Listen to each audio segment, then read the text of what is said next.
Well, hello, free people of the Rocky Mountain region. This is Brandon from Free State, Colorado. Today, I'm joined by James Wiley, one of Colorado's leading experts and advocates for election integrity, to give us an update about the Secretary of State leaked password investigation. We've had some reports come out from the Denver District Attorney's Office, as well as a law firm hired by the Secretary of State. So, James, I'm very glad to talk to you today. Really excited to get some updates here, and let's see what's going on.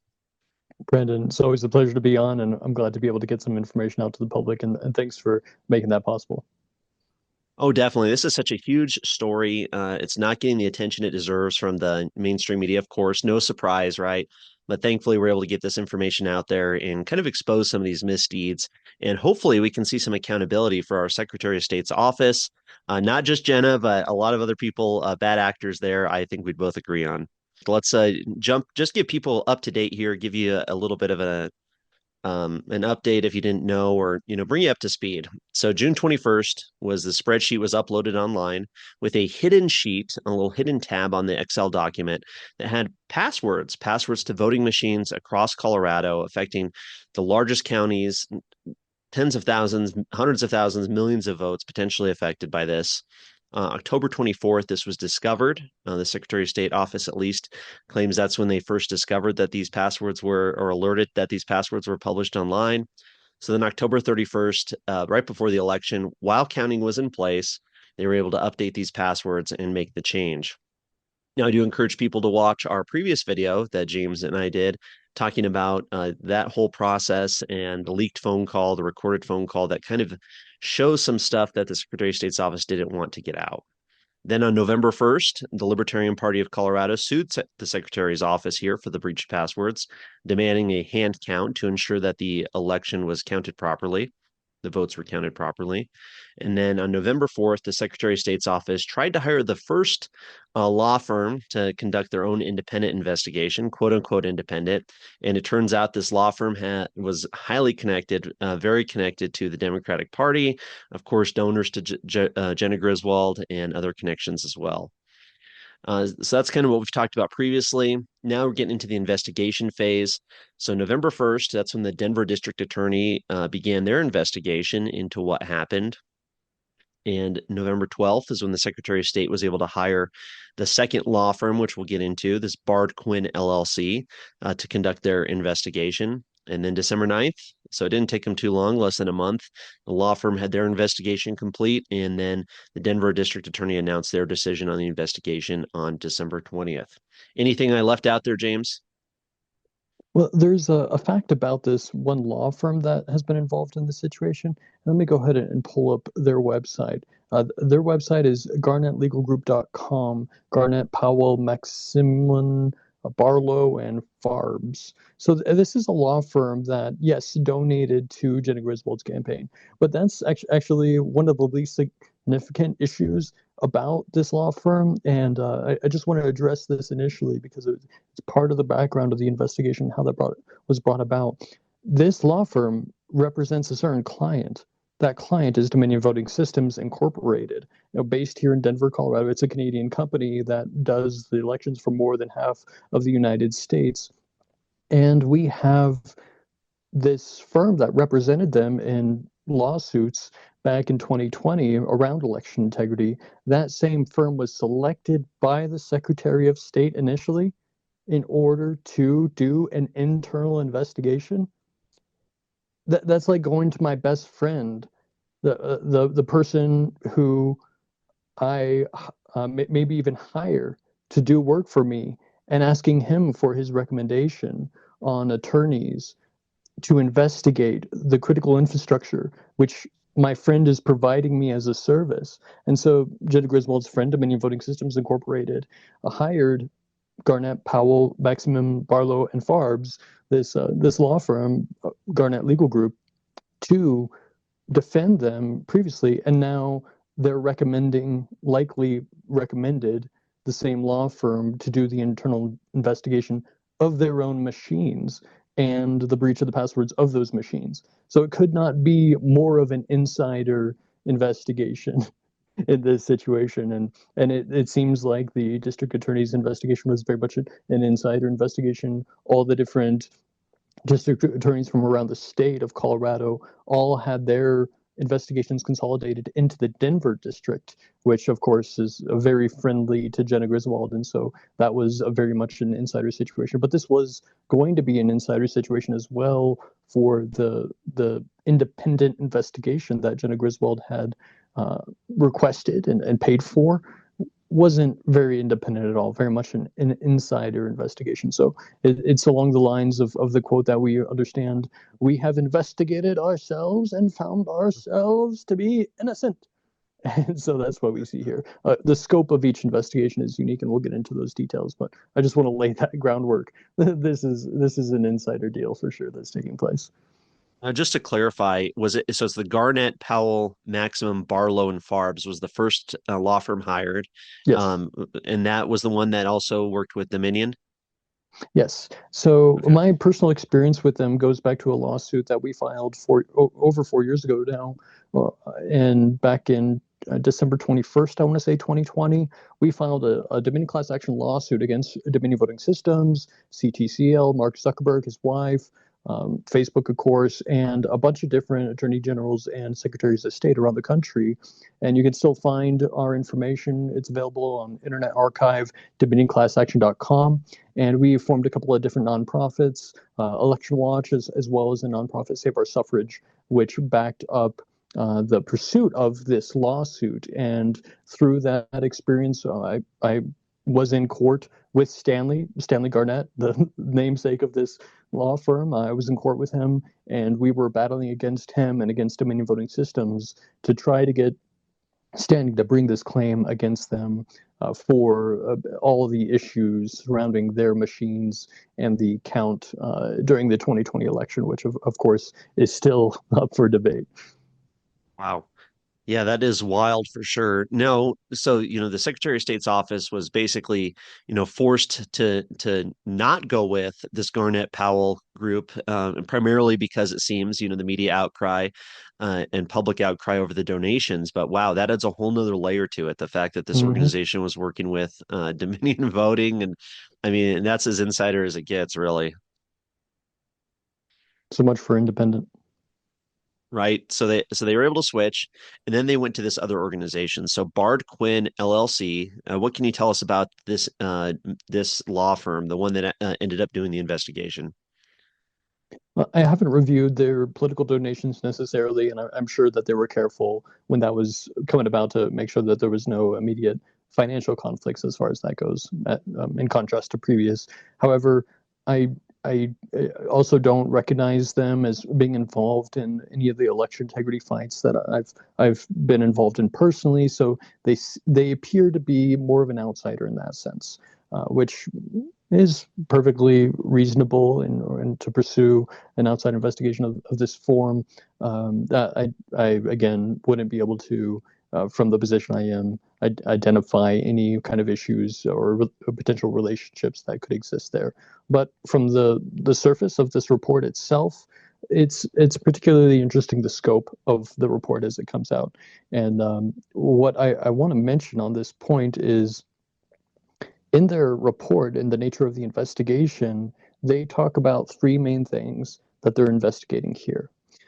So I'll just read the first paragraph because this is so critical, and it's page one of the report. On November 12th, 2024, I was retained by the Colorado Department of State to, one, investigate what events occurred that led to June 21st, 2024 public disclosure of certain active voting system components BIOS passwords when an Excel file containing hidden worksheets, which included those passwords, was uploaded in native format to the Secretary of State's website. Two, determine whether any events or conduct that led to the public disclosure violated any CDOS policies or procedures. And three, recommend changes to existing policy to prevent any such future public disclosures. So the scope of this is basically all related to the summertime and the timeline. And I really appreciate the timeline that you put up there for us because that's so critical. And most of the issues that are involved in that timeline surround October and November. Yeah, of course, things happen in June and July that were of issue, but the most critical thing is what happened in October, what happened between October 5th and October 29th. And that is what I wish they had investigated. Did the Secretary of State commit any misconduct during the actual revelation of this issue? And I think that's the resounding yes, she did. She and her office attempted to cover this up. They don't investigate that whatsoever. So they have an investigation, but it's like you've got a hole blown in the side of your ship, and you're investigating whether or not the rudder is straight. It's like, maybe let's look at the hole in the side of the ship. And yes, we got to make sure the rudder is straight so that we can go forward. We don't want any future BIOS passwords exposed. But what about the fact that we have this other issue that the ship is sinking under the failed leadership of Jena Griswold and her habit of committing crimes related to elections, particularly in this instance, covering up the release of the BIOS passwords. She knew about it many days before it was exposed, and she was not the one to bring it forward. And my question here is, who had the right of this information?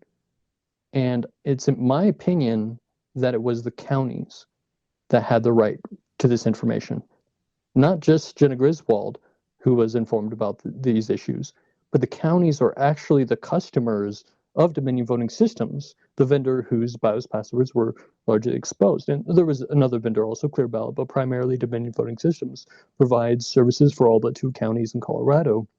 Why didn't Dominion Voting Systems contact the counties to tell them about these issues? And if you look into the report further, the reality of the counties are mentioned only 3 times. So the first mention of them is in the factual findings, voting system component submitted by a county to the Secretary of State for certification. So it talks about the assembly of that list of BIOS passwords, which is retained by the Secretary of State. The counties will go out and buy equipment and tell the Secretary of State that they have this equipment, and then the BIOS password is stored by the Secretary of State. The second mention is in relation to the ownership of the components. Again, the county of ownership, who owns these systems. And the third mention is further down on page 10 of 19 of the report, when they talk about they were applying the county voting systems equipments and other different components with the credentials here. So they're not really referring to any kind of communication with the counties, any kind of interaction with the counties, any kind of disclosure to the counties, just mentioning them as, oh yes, these devices happen to be owned by the counties, but not the critical element and duty that not just the Secretary of State had, but also the vendor Dominion Voting Systems has to disclose the breach to the counties. And so we know Dominion Voting Systems and the Secretary of State were aware of this issue on October 24th or 25th. And it took 5 whole days for them to even begin communicating with the counties. And that's after the counties started reaching out to the Secretary of State about this issue. So at what point did they know about it, and why did they wait so long, and why didn't they proactively, more importantly, why didn't they proactively disclose the breach of these individual counties' equipment to themselves? If you look back at some of the operational guides and manuals and different documentation supporting Dominion voting systems, and this is the whole ecosystem of issues over years and years and years. But going all the way back to even 2015, Dominion voting systems has had a standard process of escalation of issues. And when they have a security breach or any other kind of issue with products, they have a duty to inform the customer.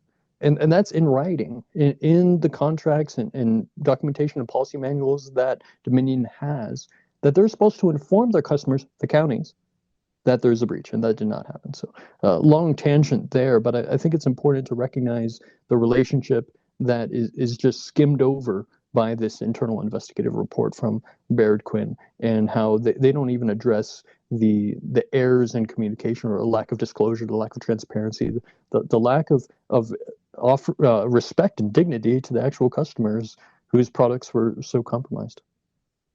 No, that's a great point. That's definitely a failure. That's definitely what I would think the juiciest part of what they would be trying to investigate is not only how did these get online, that seems like a relatively easy question to answer, but what happened once they were discovered online? How did this cover up proceed? But of course, they're hired by the Secretary of State's office.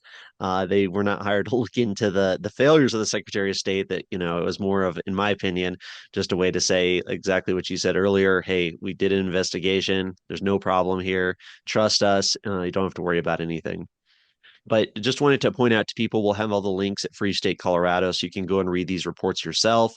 But this is the Secretary of State on December 9th released the report here from this Bard Quinn LLC, their findings of the investigation.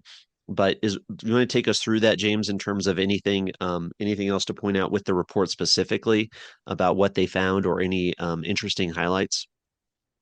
Well, I'm going to disappoint you with my answer. Nothing. There's nothing to see.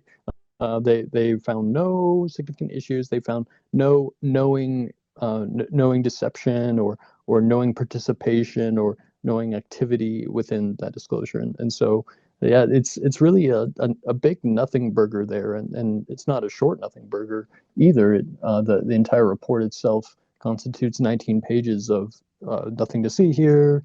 We did nothing wrong. We've investigated ourselves, and nothing's the problem. So what they do is, of course, give recommendations on improved IT security policy. Say how describing the aspects of the breach which are of concern and whatnot. But I do want to make reference to a couple other things, and this might appear like a little bit of a tangent also, but it's important to have this context going way, way, way back. So let me talk about something that happened back in 2017. On May 11, 2017, President Trump issued Executive Order 13800, strengthening the cybersecurity of federal networks and critical infrastructure. Basically, this involved a lot of different things, but labeling into a category certain elements of infrastructure and making that of particular concern to the federal government, not just the state government, but the federal government, and bringing it within the jurisdiction of protection. And I believe there's elements of penalty and prosecution which could be incorporated in this if somebody actively violated election equipment or other critical infrastructure as designated by the Trump administration at the time, then there would be significant penalties. Breaches might even fall under the realm of prosecution under domestic terrorism or something like that, which unfortunately is too broad of a term that's too commonly thrown out. But also, and that's largely detailed by CISA, which is the the Cybersecurity and Infrastructure Security Agency. And so they handle a lot of different things, but this is an entity that's definitely been involved in a lot of different kind of censorship and persecution of free speech and other things in America in general.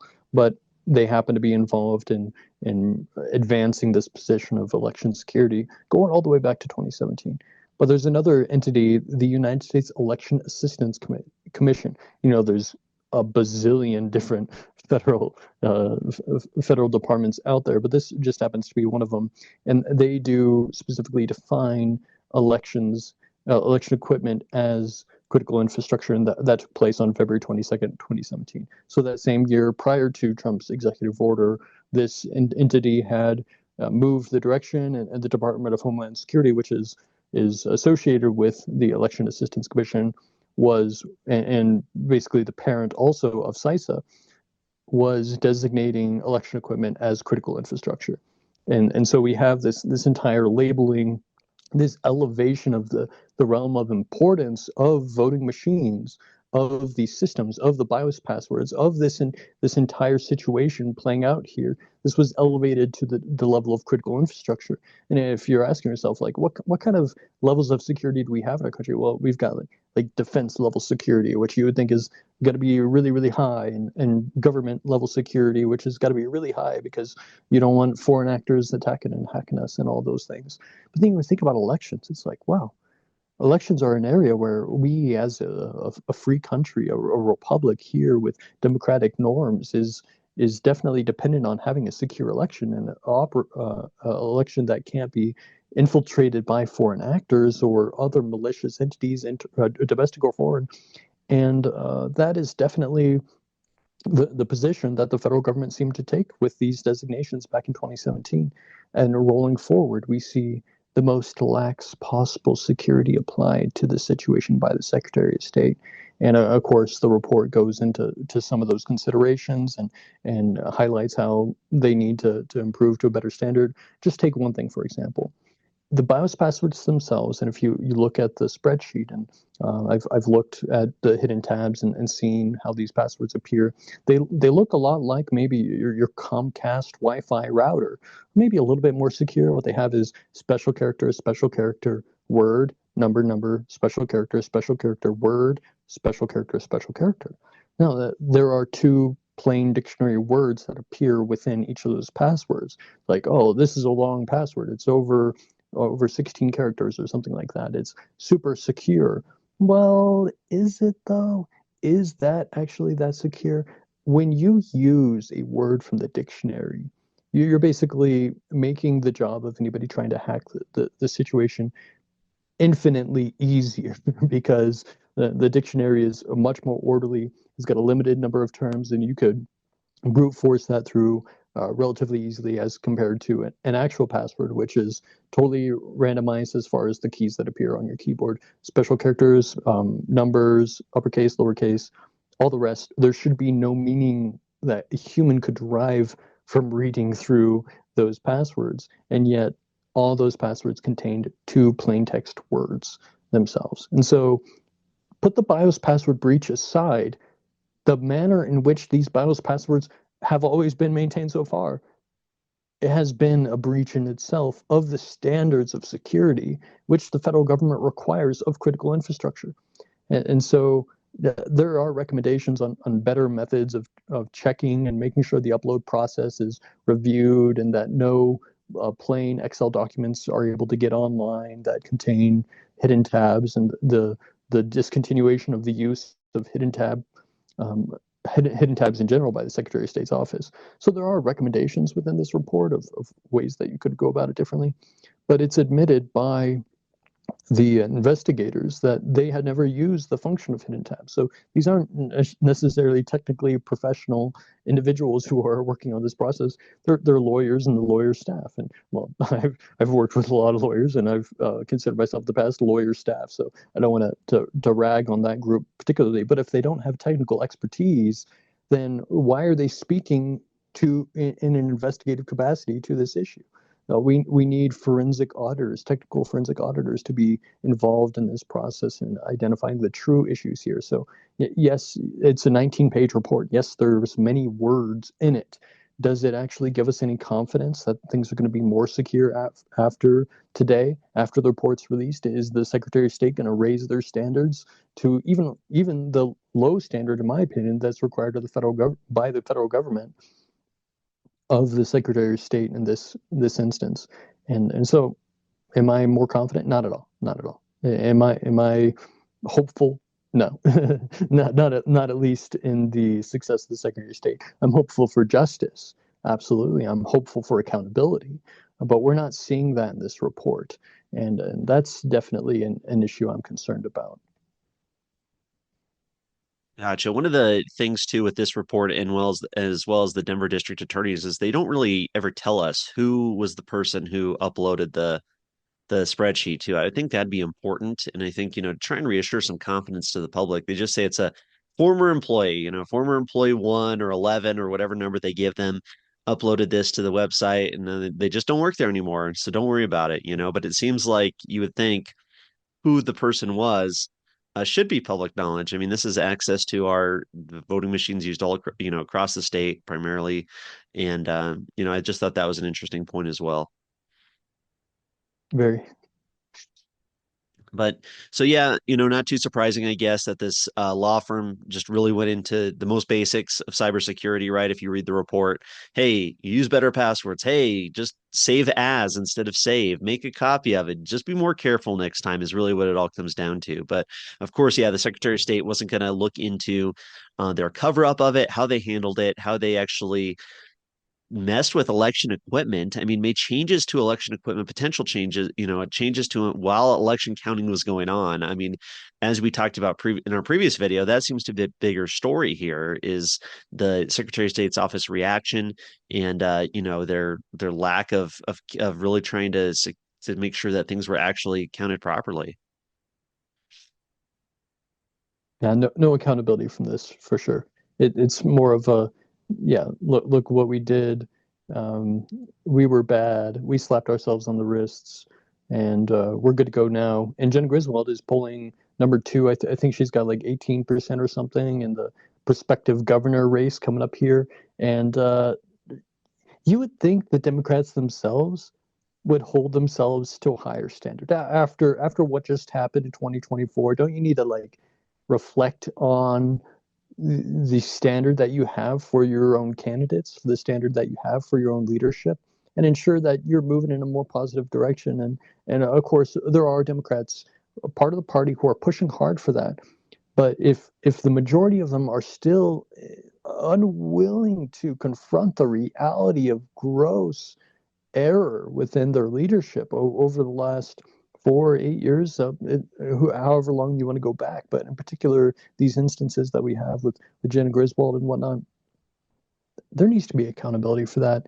And if they said, "Hey, she did a bad job. We're not going to let her progress to governor, or her political career is over," or just take some accountability for it and not let her win in your polls, then I think we would have at least a little bit of confidence in the neutral nature of government, and the aspect of a government's ability to be grounded into the reality of the situation.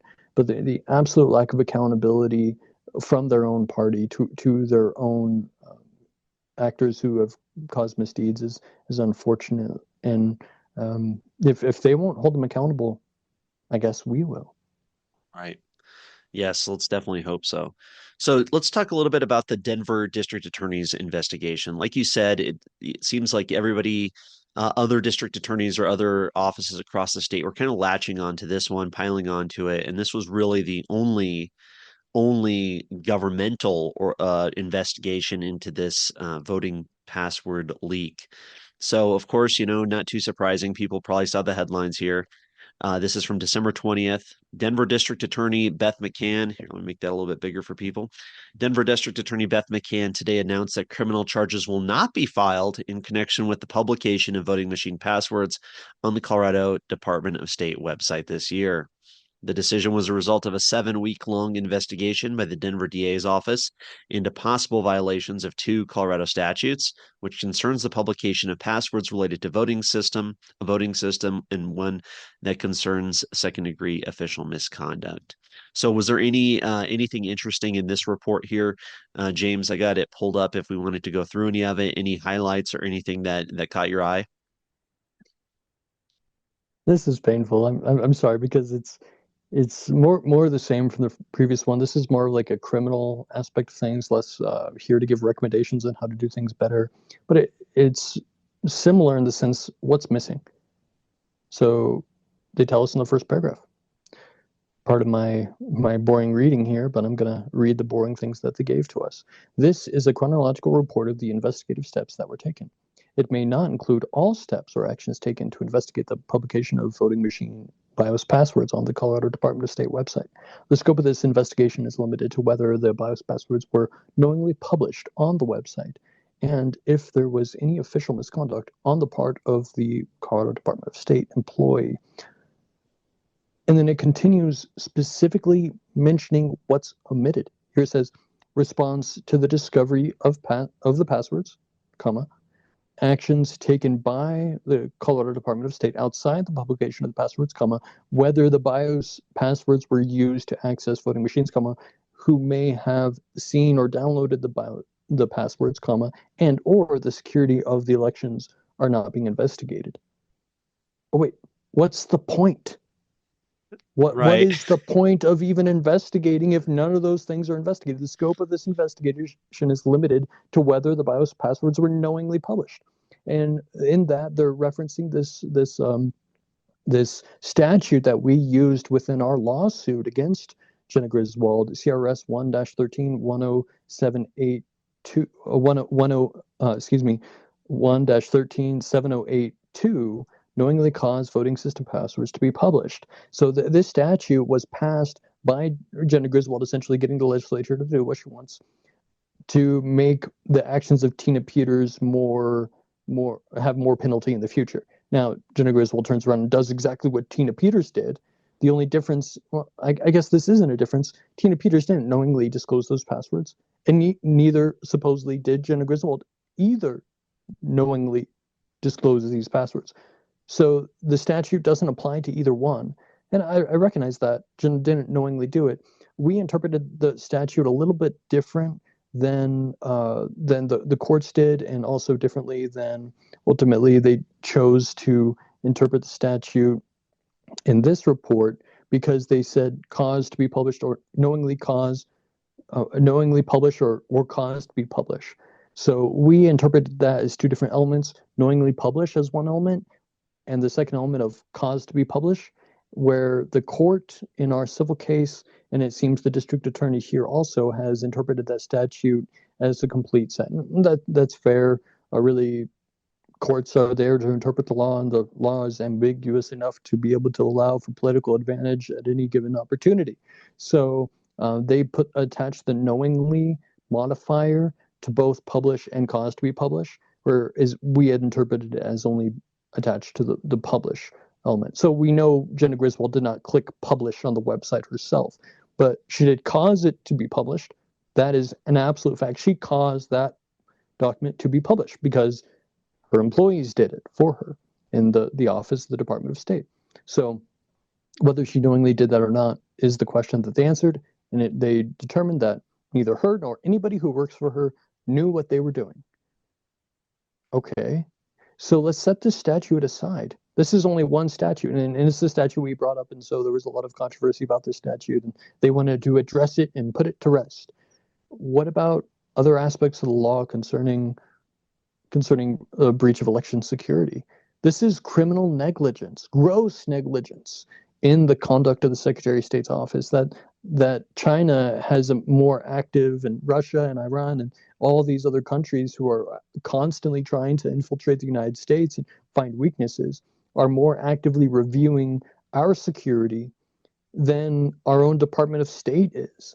And it's just really disappointing. I do want to point out one thing about the security at the Colorado Secretary of State's office and how it was presented during our lawsuit. And I mentioned this in the previous video also, but they had somebody come and testify. They selected him. We didn't subpoena this guy. They asked him to come, and he showed up to court, and he testified on the stand.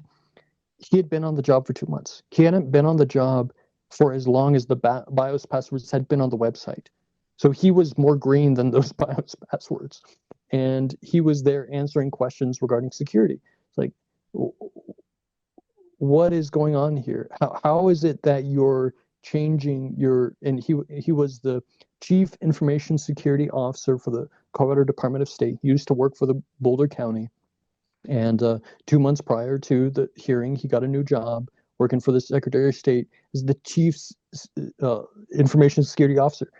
And yet he wasn't able to really speak to any of the issues that led to this situation.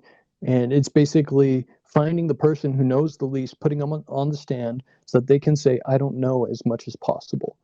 And that's what it appeared to happen there. So it's a little bit of a tangent there, but this is the entire culture in the Secretary of State's office, is to put on an air of superiority, use words like gold standard.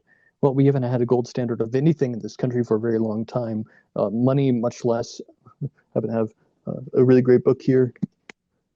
if anybody wants to check that out on the lack of the gold standard in the money situation, but also um, in our election systems. Colorado does not have a gold standard of elections. We have a culture of gross negligence, which is a criminal standard. And you would have expected the district attorney, who was trusted by all these attorneys around the state to handle this investigation in a central location, to do a good job and to cover their bases. But no, they investigated the application of one statute and within a scope so limited, it's not even relevant.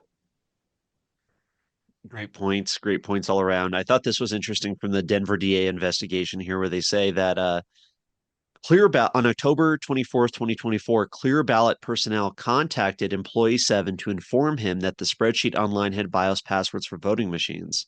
So they're saying here that it was Clear Ballot, that vendor basically, who it was the one that informed the Secretary of State's office. Does that match up with everything you've heard? That is a key piece. That it's interesting that Clear Ballot, who is such a minor player in Colorado, was the one to identify this information. I don't know whether Dominion Voting Systems knew as well or found out later on at the time everybody else found out, or if the Secretary of State's office contacted Dominion Voting Systems about this breach. But Clear Ballot only serves two counties. I believe Garfield and I want to say Douglas County. I think those are the only two counties that they actually serve. And there's one county, I want to say San Juan County, who's less than 1,000 people in the county, about 600. And so very small population. Those are the only three counties that don't have Dominion voting systems. One question that we have is whether or not Clear Ballot also has a duty, even though they only serve two counties, do they have a duty to contact those counties and inform them about the breach? Why did they only contact the Secretary of State? Secretary of State might be a customer. I don't know if they supply equipment directly to the Secretary of State, but I know for an absolute fact that they supply equipment to Garfield and Douglas. So Douglas is the owners of that equipment, and Garfield, they're the owners of that equipment. They're the customers of the vendor, of these state actors who supply our government with equipment. So why is it that the Secretary of State was contacted and not the actual people who are victims of this negligence? And so that's a huge question that we need answers to. We also have a FOIA that we've filed to the Secretary of State for any communication between Dominion Voting Systems and the Secretary of State in the months of October and November. It's a broad request, but it's narrow enough that it should be reasonable to fulfill. It only costs $70, and the number of documents in it is a limited number of documents. So there's no reason why they should be taking this long to provide that. If there's much further delay, we're absolutely going to be filing suit to accelerate the release of those documents. But we need to know what kind of communications took place here so we can identify further what communications were absent in this process, because there are duties of disclosure. There is notification requirements for these kinds of security issues. When you're escalating issues, when you discover problems, it's like, hey, we've got a fire in the kitchen. Should we tell anybody who owns the property that there's a fire? No. Just put it out with a towel and then spray some Febreze. That's their solution essentially here. But we have a duty to inform the ownership.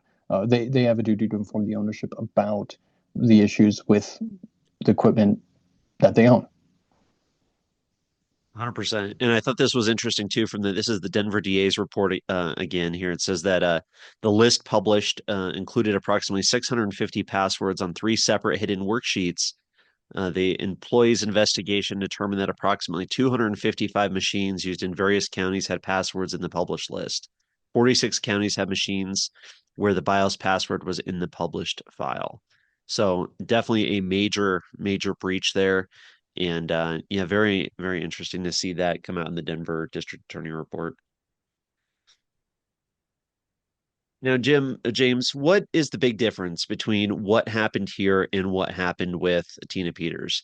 Because some people were saying, "Oh, this is the same thing Tina Peters did. If nobody at the Secretary of State's office is getting charged, then you should release her as well." Can you just kind of go over very briefly, is how similar this was to because I keep hearing that, I keep seeing that on social media.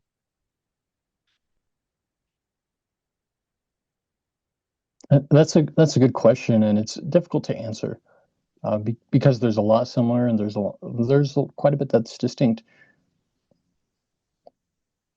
And I don't know that I would be able to comprehensively answer that question on all the different issues, but I'll highlight a couple of different things. There was no federal agents involved in assisting in the publication of the passwords for the Secretary of State. But we know for a fact that there were federal agents who assisted in the publication of Tina Peters' passwords. Interesting. That wasn't allowed to be brought up during the trial. That definitely wasn't considered and discussed at other points of time either. So, well, what role did the federal government have in Tina Peters' situation? That's one distinction. I don't think the federal government had any role in the release of the Secretary of State's BIOS passwords. They're very similar in the sense that they might potentially allow compromise to the machines. Also, they're similar in that they don't demonstrate compromise did take place. So, for example, Tina Peters at no point used those BIOS passwords that were released, nor did anybody else use those BIOS passwords that were released. Partial, be corrected. They were partially redacted. Half the password had a black bar placed across it at the media that was published. So at no time is there any evidence that those BIOS passwords were actually used on those devices.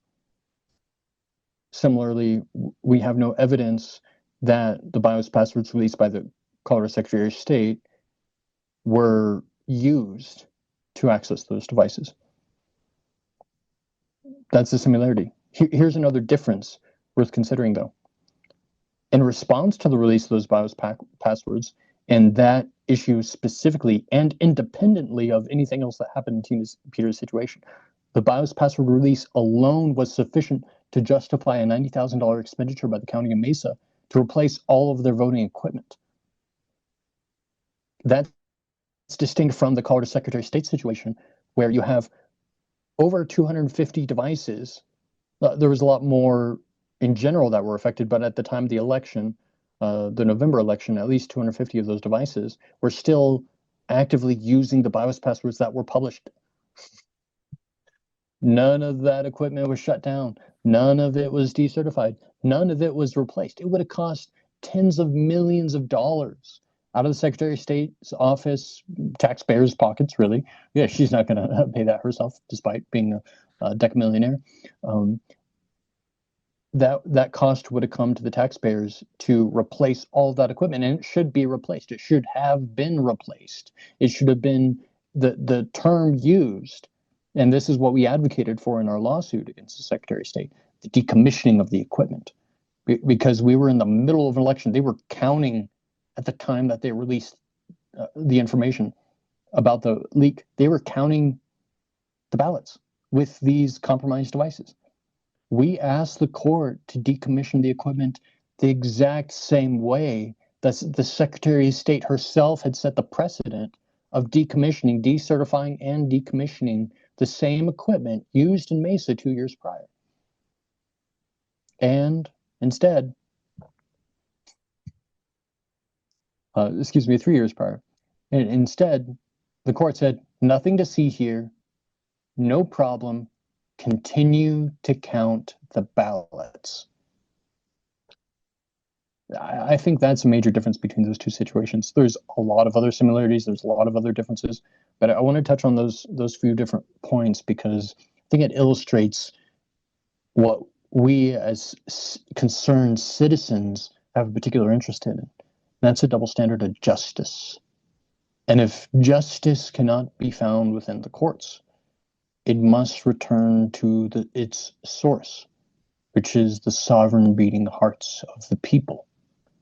We have a duty to ensure accountability comes, and we will fulfill that duty. Very interesting. Yeah, I think it's really telling that when they were going after Tina Peters, they made this bigger deal about what happened. And then, of course, when the Secretary of State, a similar situation comes up, they say, hey, no big deal, just change the passwords. No worries about the machines. Keep counting the ballots. Keep counting the votes. It'll be all right. Well, why was this such a big deal? Why did you go to these extreme measures years ago? Well, because they were trying to prove a point, because they were trying to Hmm. persecute her, they were trying to go Yep. after. They wanted to make it a big deal, right? I mean, it's so Hmm. interesting to see how I mean, so revealing, I guess, is a better way to put it, of how the government works, in as much as that when they do something wrong, it's not a big deal. But hey, if it's something they disagree with, then they're going to go just totally bonkers about it. Nature is a closed system. Every action has an equal and opposite reaction. You would think that this would backfire back into Secretary of State, and that the standard that she applied to Tina Peters would be applied to her, and that the courts would hold her equally accountable as they held Tina Peters. But not in this case. The Colorado Attorney General refused to do anything about it. Well, not him, not Phil himself, but Leanne Morrell, his first assistant attorney general, like his right hand lady, defended the Secretary of State in court against us in the civil suit. They should have been preparing prosecution against her the same way that they prepared against Tina Peters. There should have been federal prosecutors. They should have been FBI raids. That's another thing. There were FBI raids surrounding the Tina Peters situation, but we never saw any federal charges come out of that, not related to CISA, not related to critical infrastructure, not related to any of these standards that I was talking about earlier. None of that became federal charges. It was all state charges, all local stuff. My question is, had they brought federal charges, had they brought federal prosecution in addition to the state prosecution, you can do both. Similarly, there was municipal law violated, and she's serving time in county jail in Mesa, and she's supposed to serve more of her sentence of the 9 years in state jail afterwards, the penitentiary. So she violated both those and is accountable to both those. Why hasn't there been a federal prosecution against Tina Peters? Also, I asked this question 2 years ago, and everybody in the election integrity movement got mad at me. And I'm like, no, I'm not saying there should be. I think Tina Peters has reason to say lesser of two evils defense, and that she was set up and all these other things. But why wasn't there a federal prosecution? It's not me saying there should have been. I'm saying it doesn't make sense that there wasn't. With everything that they were throwing against Tina Peters, why didn't they also bring the federal prosecution? Here's my hypothesis.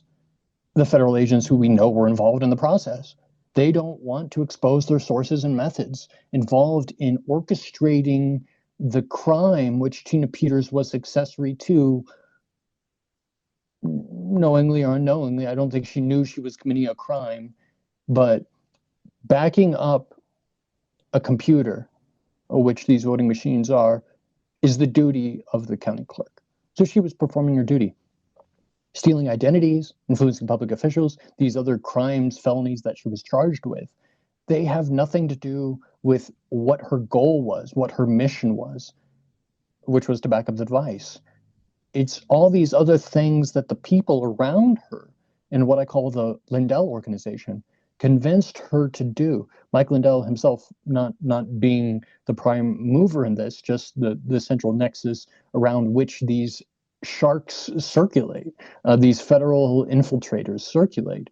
And they went from his organization, recruited Tina Peters, and got her to in addition to do a lawful backup, to commit these other crimes in excess around and surrounding the actual backup, which she was prosecuted for. She wasn't prosecuted for doing the backup. People need to understand that. She was prosecuted for convincing this guy to use a fake identity and to take it from somebody else who initially said it was okay and then changed his mind as soon as things got spicy. That whole situation stinks to high hell.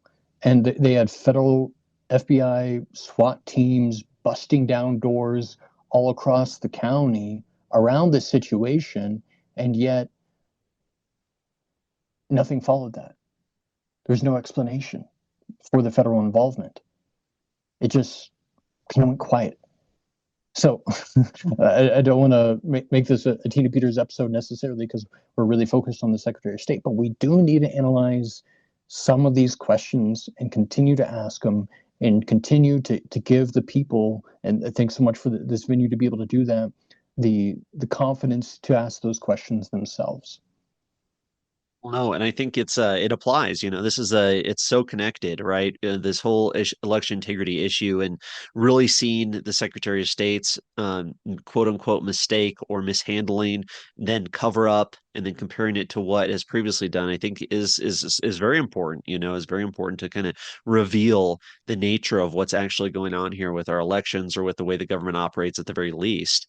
Like you said, not to go too far on this, but what can you tell us about because this is the first time I've heard, at least, about the federal involvement with Tina Peters. So I guess without saying too much that you don't necessarily want, but how can you explain a little bit about this federal infiltrators involvement, this setup, or anything like that? I mean, or unless we could talk about that another time too. I don't have a problem with that. If that's a different conversation, opening up a bigger can of worms, but obviously that's extremely compelling and very interesting, and I'm very curious about it. No problem. I'll say a couple of things on this, and one is absolutely backed by demonstrated evidence, and the other is a lot of speculation based on rational conclusions and deductions. So the first is this guy Conan, who was brought by the Liddell organization and recommended to Tina Peters to assist in the backup. Let me be honest here. In order to do this backup, this simple backup, all you have to do is take a USB drive. I've got one right here. Little teeny USB drive. This one happens to be 128 gigs, but you can get them larger, you can get them smaller. You put that in your computer and you launch a program and you click a few buttons. Boom, forensic backup done. She could have had a one-page document in her hand with the instructions on how to do this. And she could have done it all herself, completely legally, without violating any law, without turning off cameras, which she was told to do, without bringing in people and giving them security access that they shouldn't have had and stealing identities. What is all that about? Just to get this guy in. Who is this guy? Well, he was recommended to her because of his experience as an informant for the federal government, for the CIA, for the NSA, for the FBI, for these federal agencies. He worked as a cybersecurity expert, literally a spook. And he's coming in recommended to Tina Peters based on the credentials of being a spook to assist her not assist her in the backup, but to add to the backup a plethora of violations of law. And so that's the absolutely demonstrated element of this. And his relation to the federal government was a reason why he wasn't permitted to testify during her defense for whatever reason. I think it's an excuse, but in general, it's like, holy cow, what happened here? This smells a lot like the Gretchen Whitmer kidnapping plot, if you ask me, where the people actually charged with the crimes were the minor actors and all of the actual prime movers in the situation were federal agents. So that that happened. That actually happened. Now, the additional questions I have are about Sharona Bishop, America's mom. She got involved in this situation because of her relationship with Lauren Boebert originally, a Mossad agent. So she ran Lauren Boebert's campaign.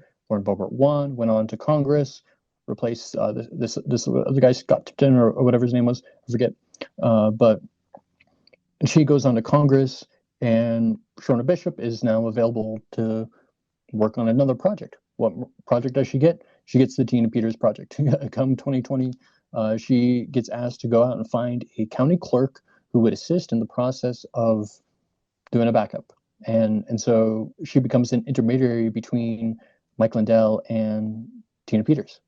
And so because of that relationship, she brings them together and is the catalyst for the establishment of this operation that took place. She got raided by the FBI. They broke down her door. So this is a smoking door situation. It's like, okay, for the FBI to break down somebody's door, what do they have to have? A warrant. What did they produce? Not a warrant.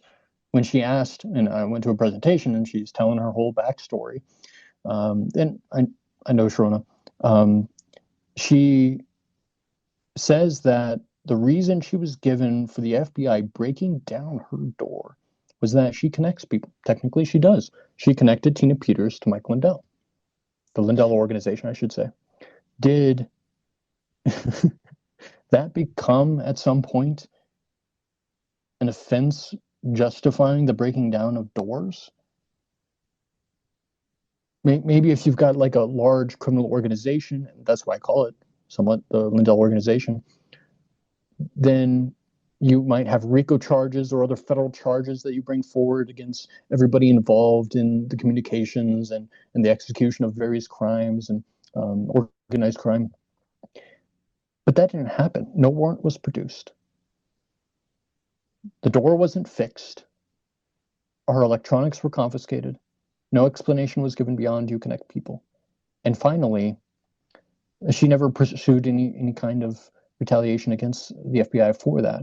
Any civil claims or wrongful action, conduct by the federal government in raiding her house. And all of a sudden, she moves to Texas. So after I started squawking about this, making a big fuss about it back 2 years ago, all of a sudden, supposedly, she's pursuing a civil claim against the federal government. I don't know the status of that, if she actually filed it or was just responding to my vitriol. But that is my much less proven and demonstrated, but rationally deducted series of questions that I want to bring forward. The issue about Conan, this guy who worked for the federal government, whose credentials were based on the federal government's associations, that's absolutely demonstrated. So what happened with this Conan guy? Did he get charged? Did he end up going to Nope. jail as being an accessory? I mean, doesn't see it seems like he was as guilty as anybody, in my opinion. Now, obviously, I'm not an expert. I haven't followed the Tina Peters case that closely, but you just from what you have said, it seems like he would be in jail as well. You would think, unless he was an informant, unless he was a part of it, working with the government to make it happen. You would think that this would be a broader prosecution, but they had so many of their own people involved in it that they had to do a very narrow prosecution. 3 people got prosecuted. Tina Peters, excuse me, Tina Peters, the election administrator, and one other member of the clerk's office. So 3 government officials from Mesa County were prosecuted over this issue, and nobody else. Even though at least a dozen different people potentially could be implicated in these crimes, only 3 people were actually prosecuted. Very interesting. Very, very interesting and possibly very telling as well. Well, Mm-hmm. James, let's bring it back to the BIOS passwords, the Secretary of State. I think that was I didn't expect the conversation to go that way, but I'm really glad it did because it's so interesting. I learned something new from that. But what can we tell? What can you tell people? What else do people need to know about the most up-to-date information about what happened with the Secretary of State BIOS passwords, these investigations that weren't really looking into anything of value, that were more or less just you know very cursory looks at how the passwords got posted without any examination whatsoever as to the cover up, the fact that the Secretary of State's office was going to lie or at least omit the information to the county clerks and not tell them. And then, of course, the question of that they made these changes to election machines during active voting for the 2024 election. What else can we add to this growing list of concerns and questions that people should still have? Um, that is comprehensive. We do in that segment cover the issues surrounding the situation, not just the release of the BIOS passwords, but also the cover up. Not just the internal investigation, which is should be considered an assistance, an accessory to that cover up after the fact, and the district attorney's omission of obvious statute, which should be included within the investigation. And both reports omitting anything related to the revelation or lack of revelation, transparency, and accountability once discovered. Those are serious issues that still need to be investigated and have not been by those people trusted to do so. And that might be frustrating. That is absolutely frustrating. I'm frustrated by that. I'm not surprised by it, not in the least, but I'm frustrated by that. You should be frustrated by that. And every person in Colorado, in America, who has an interest in the outcome of the situation should be extremely frustrated. Not hopeless, though, because just because those investigations are worthless doesn't mean that this is over. I'm still investigating. I'm still pursuing this. I'm still gathering information. I'm still building my case and fact finding for further action. And as soon as I'm ready, I'm going to pursue that. I just want to try to be nice with the Republicans as much as possible, but on this issue, I'm very frustrated. And I want to communicate this because we need the Republicans supporting the Libertarians in this action as much as possible. And we really haven't seen that. We've seen individual Republicans being wonderful supporters of the cause, but the Republican organization in itself, whether state or federal level GOP, has not been involved in this situation like they need to be. Spicy letters is the most that we've gotten out of them. What I really hope to see, and I don't think Trump's going to take action on this. I don't think the national GOP is going to take action on this, and I don't think the state GOP is really going to move because the state GOP is waiting till Trump to get into office and hoping that the attorney general will assign a district attorney general to Colorado, and that district attorney general will come in and take this head on and make this a major issue. There are a lot of other things that are going to be on the plate for Donald Trump and his administration when they get into power. I don't think cleaning up the Secretary of State's mess is going to be their main priority. Whose main priority is that? That's our priority. This is our backyard. This is our state. We need to be working on this. And I would appreciate if the Colorado GOP did more to support this situation than just send nasty letters and say Trump is going to fix it. We can't just expect Trump, well, whatever your opinion on him, to get into power and take on all the fights by himself all at once while we sit back and trust the plan. I'm not a plan trusting kind of man. I'm a be the cavalry you want to see in the world kind of man. And so I'm gonna take on these fights myself. And I would encourage everybody in Colorado not to sit back and watch this video and be like, oh, I'm glad somebody's doing something about it. Do your part. Do your part. Make sure that you're involved in seeking justice for Jena Griswold in this process, whether that's through a recall effort, whether that's in the upcoming election, making sure there's a competitive candidate who's well backed and prepared to defeat her, whether that's assisting the Libertarian Party in our legal expenses, lpcolorado.org, or just in general, being a part of the conversation of accountability and saying, we're not going to let this go. No, Jena Griswold, we're not going to let you become our governor in Colorado. The most criminally negligent, grossly negligent potential governor in history. She could outdo Polis, absolutely. And we need to not let that happen. So that's my request for people out there. Keep all the questions we brought up today on the top of your mind. Think about these things, but also be prepared. Start taking action and find ways that you can contribute. Awesome. Yeah, great information, James. Really appreciate you taking the time to talk about all of this and really appreciate the background and all the extra information there. I look forward to hearing about your continued efforts to hold Griswold accountable, to make sure our elections are secure and to keep fighting the good fight. So I really appreciate your time, appreciate the efforts here, and just keep me up to date or keep us up to date if there's anything else that needs to get out to the people. Thanks, Brandon. I really appreciate it. Awesome. Thank you, sir. Take care. Peace.